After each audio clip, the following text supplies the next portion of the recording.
Hey guys, this is something I'd wanted to do for a while. Just cover a range of different topics, not limited to the length of shorts or reels. Just a bunch of different things, whether it's gaming, nostalgia, or really just generally anything that interests me. So let's get into it. So I wanted to talk about the 1998 Godzilla film because I've been feeling nostalgic for it lately, and I wrote an article about it, so I figured I'd read it. For most people, the 1998 American Godzilla film was more disastrous than the on screen damage it depicted.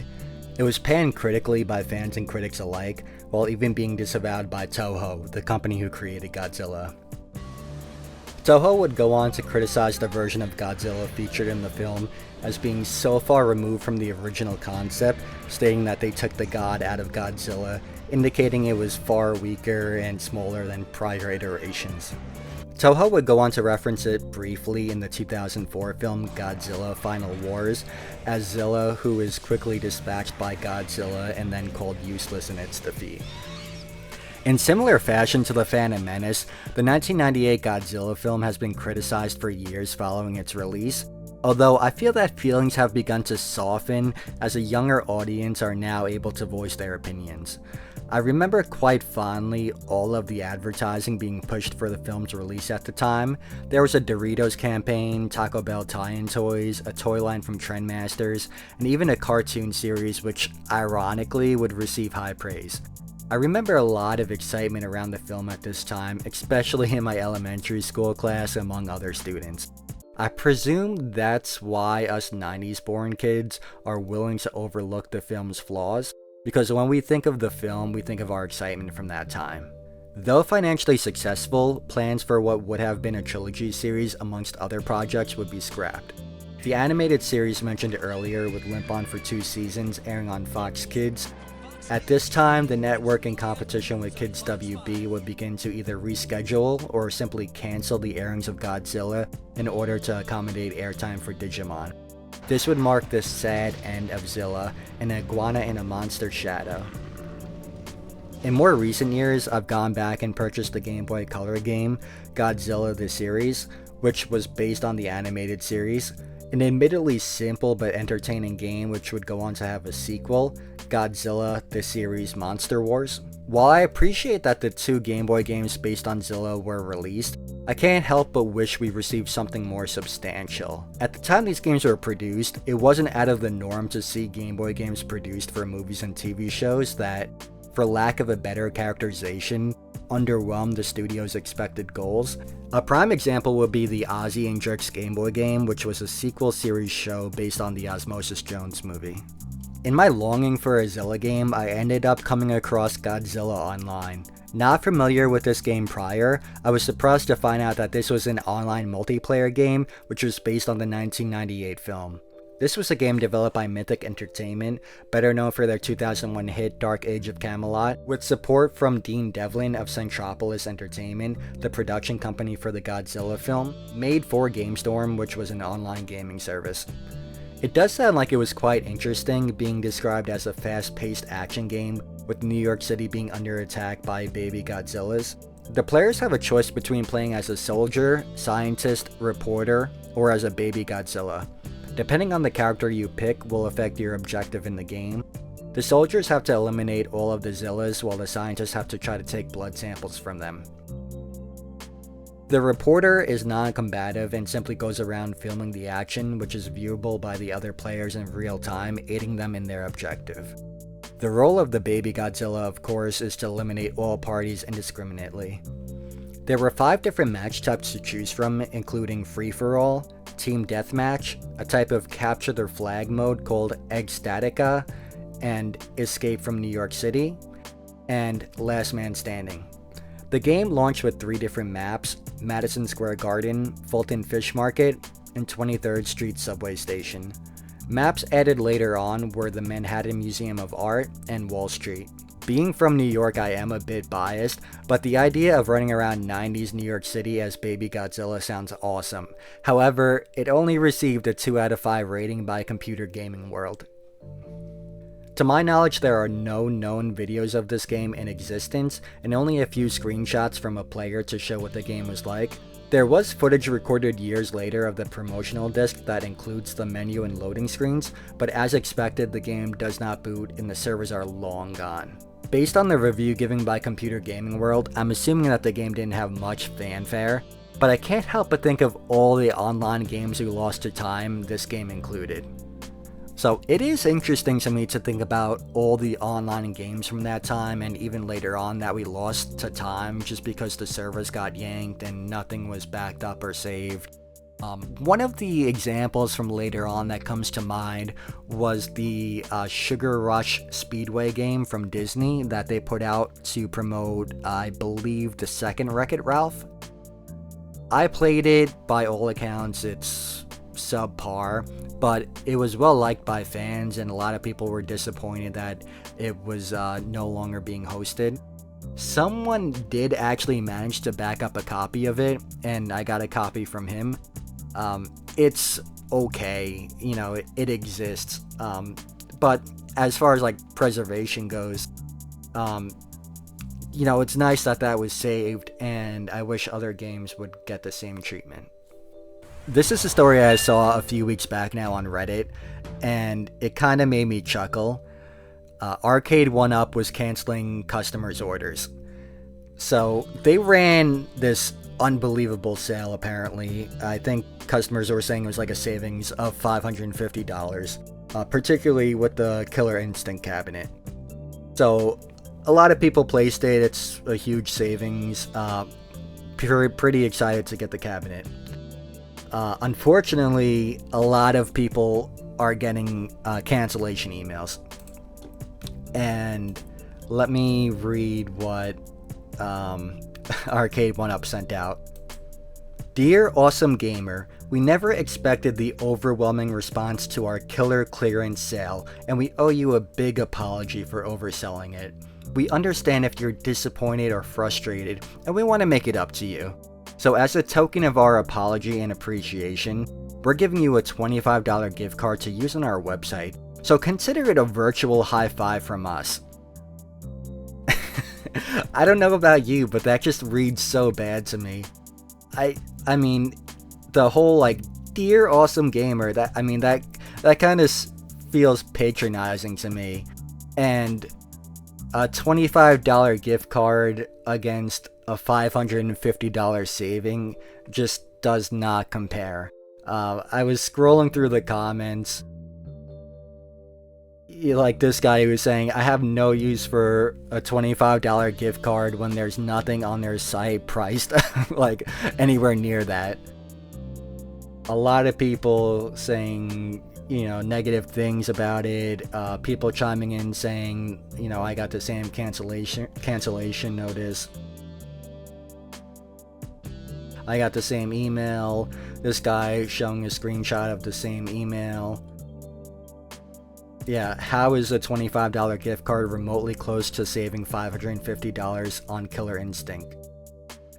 What a slap in the face. I agree with that. I don't know. I don't know what they were thinking that a $25 gift card would justify it. I guess it's better than nothing. I just think that they could have worded that email a little better. I think it's the virtual high five at the end for me that just reads so bad. Speaking about arcades, I wrote into the Coin Rejects podcast recently, talking about 2000s era arcades and preservation and where they think the collecting hobby is going to be going since, as 2000s era on, the cabinets have gotten significantly bigger and harder to house in your home and things like that. There's like a Fast and Furious arcade out right now that has 4 TV screens on it, requires 2 dedicated 20 amp breakers. It's just like really nutty stuff.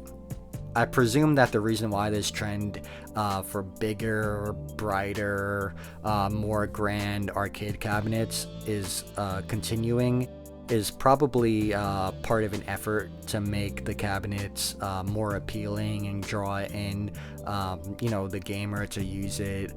They have to compete against phones and consoles at home and everything like that, so they have to make it exciting. So I get that, they're making it bigger, but just kind of questioning what does that mean for when these games are ready to be tossed out or sold. Who is actually going to be able to buy them and house them and service them and things like that.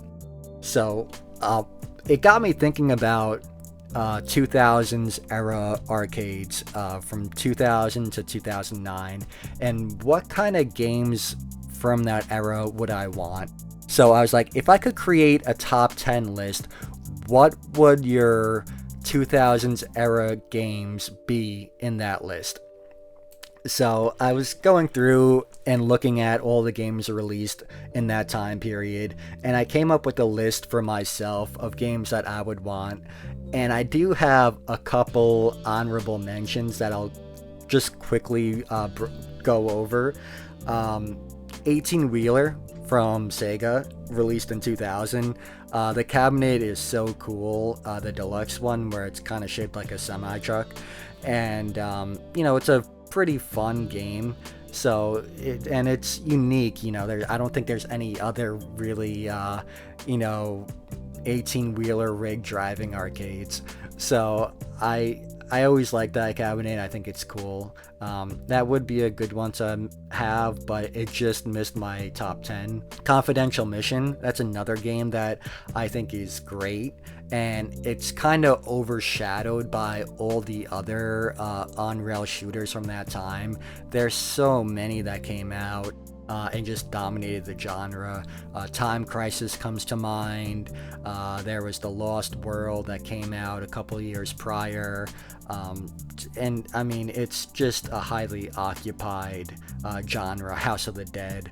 So I think Confidential Mission gets overlooked, but it's a great game, and it's just had a theme that didn't really stick around. Like, it kind of like, I don't know, it feels like a James Bond-esque type game to me.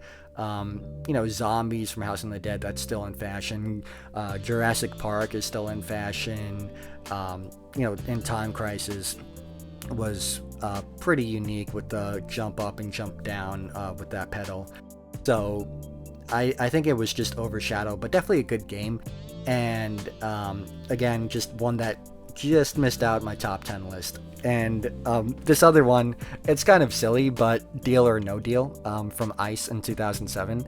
It's a game that I always play whenever I see it in the arcade. It's just fun. So I I would have that, and I actually almost did. I saw a guy selling one for $500, and we talked about it, but I just didn't pull the trigger on it. And I feel like that's a game, if you own it, would get old pretty fast. So maybe I'll just leave that for the arcades as something I enjoy there. Funnily enough, I saw when they're moving the briefcases around, kids are now using the slow-mo button on their phone to record it, and they're able to get the jackpot from from watching it in slow-mo which case is what. But in no particular order, I wanted to go through and talk about my top 10 list. So starting off, this Tsumo multi-game motion system. It was an arcade released in 2001-2002 and featured several games. Beachhead, Air Raid, Crimson Sky, Star Wars Starfighter were a few of the games available for the cabinet. Being that the user sits on the motion platform, there were also several roller coaster ride videos as well. There were 4 different variants of this model produced, ranging in sizes to accommodate the operator's floor plan. I mean, the ones that I remember, you sat in like this big bubble and the thing would just rock around as you're playing the games. There were also like bucket seats and stuff as well. The idea of dogfighting and feeling the banking of the turns is really exciting to me, and it's a shame you don't see these in arcades any longer. There were also mega kits produced that allowed operators to convert non-revenue producing cabinets into tsunami cabs, which included the game board and joysticks. Of course, these did not include the motion platform. I actually did just recently pick up one of these game boards. It has a failed hard drive. I'm hoping that I can repair it and get to experience these titles again. I used to play Beachhead on my desktop back in the day, and I have a lot of fond memories of it. So, my second pick, this is a bit gratuitous, but Star Wars Starfighter from like 2001 to 2003. This is essentially the same thing as the Sumo multi-game cabinet, but with Star Wars theming. The chair you sit in is replaced with an N1 Naboo fighter. I saw one come up for sale recently, and it had the asking price of $6,500, and I admit it was tempting for me not to max out my credit card. If I had the room, I think I probably would have. Again, this is the same cabinet I mentioned before, only with the Starfighter game and Star Wars theming, so it's a bit unnecessary, but I love how it looks. So pick number 3, I'm going to go with the Blitz 2000/NBA Showtime Sports Station, the cabinet that has both of those two games in it. Typically when I go to play a few games in my arcade, Blitz is always visited before I wrap up. The over-the-top, in-your-face attitude from the 90s was perfectly encapsulated in Blitz, and paired with the colors of the dedicated cabinet, it's one of my all-time favorites. Midway combined two great series and put it all in one cabinet, which is perfect if you're concerned about space. I feel that Blitz and NBA are a must for arcades, and as such, they would need to be in my 2000s themed arcade. So pick number 4 is Outrun 2. I was always a fan of the Outrun series and played Outrun 2 when it was released in the arcades, but it was overshadowed by my love for other racers at that time, such as Daytona USA, the Cruising Series, and Rush.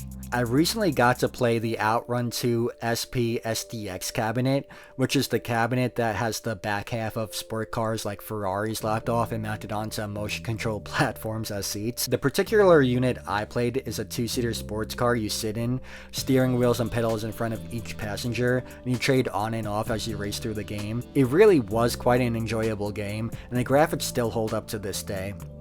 I would be happy with just the standard sit-down cabinet. It's such a great game. Pick number 5 is Simpsons Bowling from Konami in 2000. Simpsons Bowling is one of those here today, gone tomorrow cabinets. They really didn't last a long time in arcades as far as I can remember, but there is a lot of charm to it. The control panel definitely brings in the humor from the series, as well as some nice references, El Barto, but the gameplay is enjoyable as well. There's a lot of quips between characters, and playing with a group of people is recommended for the full experience.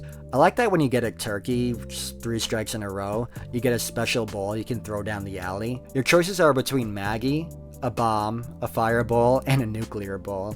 These were primarily sold as kits to convert older cabinets into a Simpsons Bowling with the game board and graphics being supplied by Konami. I have a Simpsons Bowling game board in my possession currently that has a failed disk drive, so I'm planning on doing a documented rebuild and building up a cabinet for it. Number 6 is the Star Wars Racer Arcade from Sega in 2000. This is a cabinet I really wish I could experience. I remember seeing it in the arcades briefly, but the lines were always so long or I didn't have enough money to play. Most of these deluxe type Sega arcades were pretty expensive to play back in the day. I remember some games costing as much as $2 to play for one game, which was pretty expensive back then.